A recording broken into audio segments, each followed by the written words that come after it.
अरे तमाशा है रे। अरे चल ना। हाँ ए जा तो जूता पहन के आता हूँ। अरे जल्दी चल यार, वो पूरा पिक्चर खत्म हो जी। अरे यार हेलो कहाँ पे है? अरे ये तो पिक्चर देखे बार जाता हूँ मैं। अरे पिक्चर जाए तो बाहर बताए थी हम तोर से मिलना है गार्डन में। अरे कल तो तोर घर आ रहे हैं यार। हाँ तो आज गार्डन में आ। अरे समझे करना मुर करेजा चानी। तोर करेजा चनी मार के लगे आ तो जल्दी ले आ थोड़ा खोल रख। ले भाई वो पुराना वाला गार्डन में चलता यार पहले यार।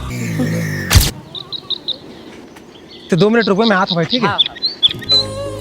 का हो गया वो करेजा चानी भारी अर्जेंट में मिले वाला है। कल तो पापा से मिले बार गेरेस ना।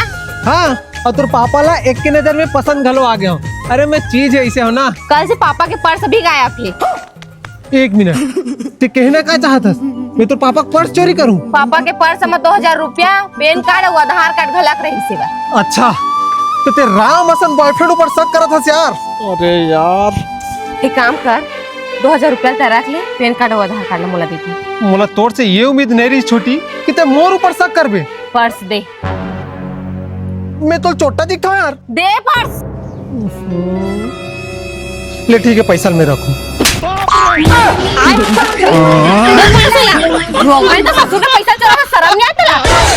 कबर शर्म आई हो। पैसा दे दे छोटी भांचिल पिक्चर देखा जात हो। हट रोगा। छोटा